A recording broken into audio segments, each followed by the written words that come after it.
Salam, salam, outsider, le débrief commence maintenant. Le Barça l'emporte aujourd'hui 4-0 face à la Real Sociedad. Franchement, entre vous et moi, en fait, ça a été un massacre. Ce match-là est un match de méchants. Le Barça, ils avaient l'intention de reprendre la tête de la Liga. Après la défaite du Real Madrid et la victoire de l'Atlético face à Bilbao, le Barça n'avait pas le choix que de taper la Sociedad. C'est ce qu'ils ont fait, 4-0. 30 tirs pour le Barça, 0 pour la Sociedad. Quand tu vois les statistiques, franchement, tu as pitié des gars de la Sociedad. Tu te poses des questions à savoir qu'est-ce qui s'est passé dans ce match-là. Maintenant, je vais vous expliquer ce qui s'est passé dans ce match-là. Les Coolers, contrairement au merengue, qui hier avait bien commencé le match pendant les 10 premières minutes, le Real commence bien ce match-là, le Real claque un but, Kylian Mbappé, Rudiger, Ferland Mendy, machin, je ne sais pas quoi, Brahim Diaz, ils sont heureux, ils mènent 1-0. Après, qu'est-ce qu'ils ont fait? J'en ai parlé hier.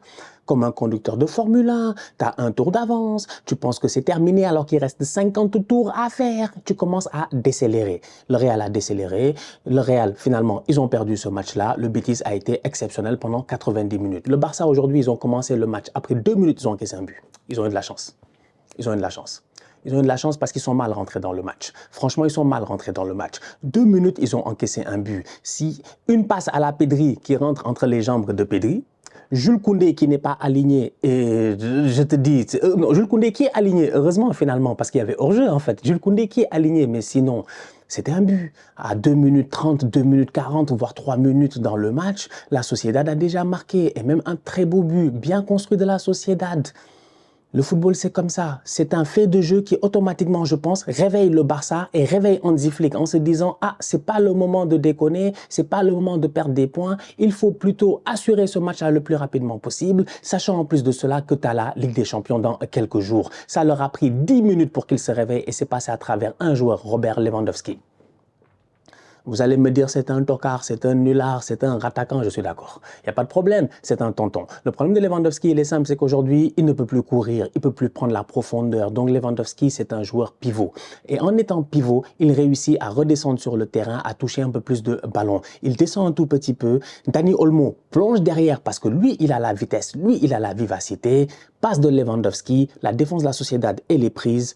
Le défenseur est obligé de faire faute. Il est le dernier défenseur, il attrape Dani Olmo, il y a carton rouge. Il y a carton rouge de la Sociedad, je pense, à la 17e minute. À partir de ce moment-là, c'était un non-match. Malheureusement. C'est fini. C'est fini en fait. Dès que la Sociedad, ils ont pris un carton rouge, c'était terminé. Le Barça, après, ils ont fait que dérouler tranquillement, poser. Il n'y a que des défenseurs. Ils ont marqué. Ces temps-ci, ils n'arrêtent pas de marquer. Il n'y a aucune équipe en Liga qui a marqué plus de buts sur coup de pied arrêté que le Barça. Il y a un moment donné en début de saison où on appelait Arsenal Corner FC. Aujourd'hui, c'est le Barça qu'il faut appeler Corner FC. Ils s'en sortent constamment sur des coups de pied arrêtés, sur des corners, sur des malentendus. Ils travaillent tellement bien voilà, en fait, c'est-à-dire que c'est nous, on a changé le game. Il a fallu qu'à Arsenal, on commence à montrer aux gens que tu peux marquer 10 buts, 15 buts par saison sur corner et ça peut te sauver. Et puis le Barça commence à se gérer sur corner. Donc, de beaux buts de la part du Barça. Le premier, pour moi, il est magnifique. Il est magnifique pour moi. Le premier but nous montre à quel point ces boys-là, c'est des professionnels et nous, on n'est pas des professionnels.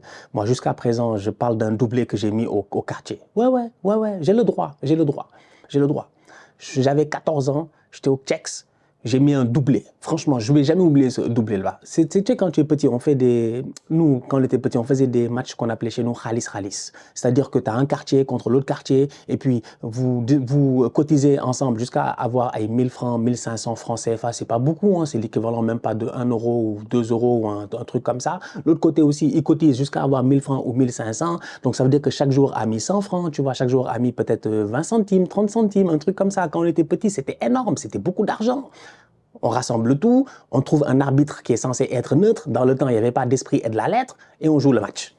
C'était ça. Et je me rappelle, je ne vais jamais oublier ce doublé-là. Le doublé-là m'a marqué à vie parce que le soir-là, je me suis couché, je pensais que j'allais devenir professionnel. Miskin. Même amateur, t'es pas devenu. Frappe, j'avais mis une frappe de... Bon, dans ma tête de 14 ans, je pense que la frappe était de 30 mètres, mais peut-être qu'elle était de 15 mètres. Une frappe, poteau rentrant. Deuxième but, c'était un tapin. Le centre est venu, j'ai sauté, j'ai fait... Bah, je n'ai jamais oublié ça. Incroyable!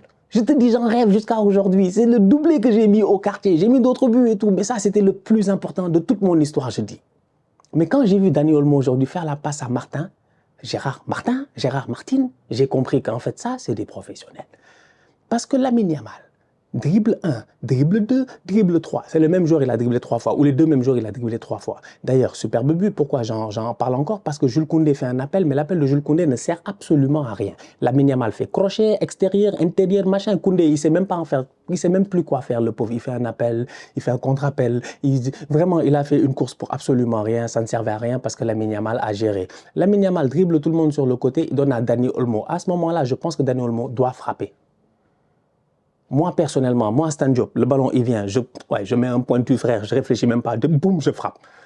Mais Dani Olmo, il a calé le ballon, il a pris 2 secondes d'arrêt, je me suis dit, wesh, qu'est-ce qu'il fait lui? Il a vu Gérard Martin. Martin a levé le bras, l'autre côté, il l'a vu. Il lui a posé le ballon. Tranquillement, Martin est venu mettre le même but que j'avais mis lors de mon doublé, c'est-à-dire ce petit plat du pied là. Bah, magnifique. Sincèrement, c'est ça des professionnels. C'est ça des gars, ils sont très très forts. En fait, c'est des gars, ils ont des visions que toi tu n'as pas. Ils vont 2 fois plus vite que nous tous. Dani Olmo, au moment où Yamal est en train de faire ses crochets, il y a un coin de l'œil qui a déjà vu le boy Martin venir. Il sait que le boy n'est pas hors jeu, que tout est parfait. Il sait qu'il y a beaucoup trop de personnes qui sont là en train de traîner. Il vient et il fait une superbe passe. Top performance de la part de Dani Olmo aujourd'hui au milieu de terrain derrière Robert Lewandowski. Franchement, je l'ai trouvé très très fort. Il met 2 passes décisives en plus.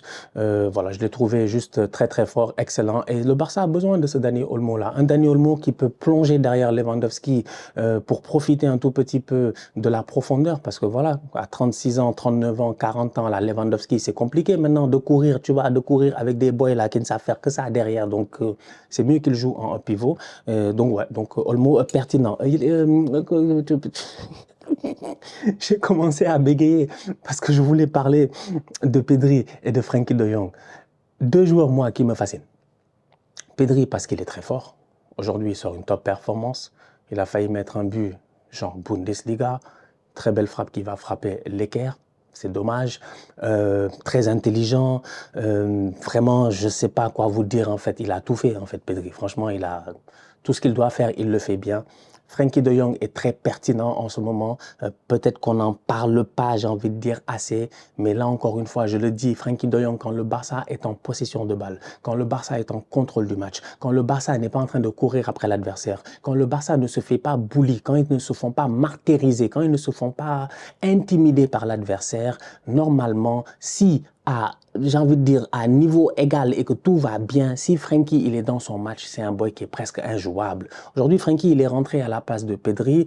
Si je m'abuse, hein, c'est bien ça. Frenkie, il est rentré à la place de Pedri. Je l'ai trouvé excellent.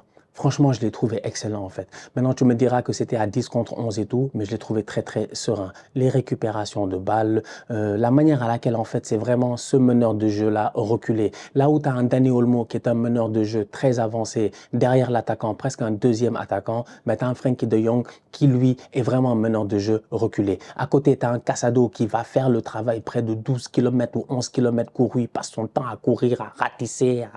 Casado, c'est vraiment l'intensité qu'il faut et en plus ça, il est buteur aujourd'hui, mais à côté, tu as besoin de quelqu'un de calme, de posé, capable de sortir et de distiller des bons ballons. Donc du coup, dépendamment de l'adversité que vont avoir le Barça cette saison, d'ici la fin de la saison, Hansi Flick a quelques choix à faire. Casado, Frenkie de Jong, Pedri, Frenkie de Jong, Gavi est toujours là, faut pas l'oublier, même si ça, depuis le retour de blessure, c'était top, mais après ça a été un peu plus compliqué, mais Gavi reste encore un boy très très pertinent.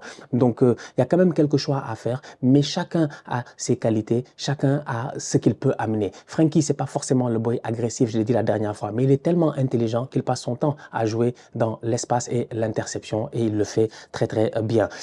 Araujo, un but, une passe décisive, je suis très content pour lui, franchement, sur un malentendu, Araujo s'en sort. Cette semaine, on a entendu qu'Araujo n'est peut-être plus le défenseur numéro 1 au Barça. Il n'y a pas longtemps, on nous disait qu'Araujo était intouchable au Barça.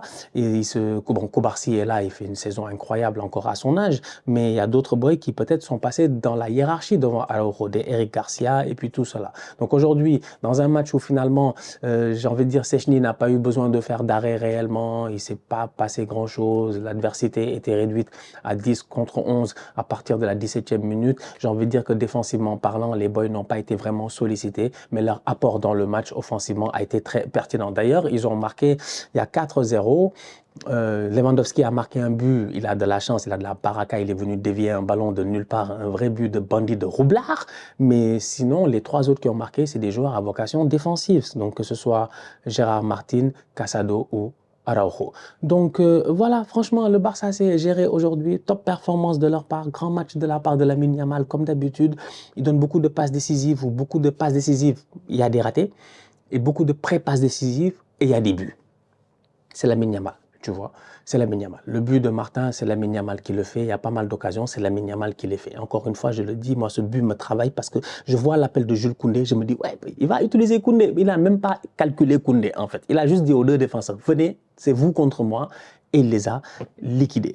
Donc, le Barça reprend la tête de la Liga.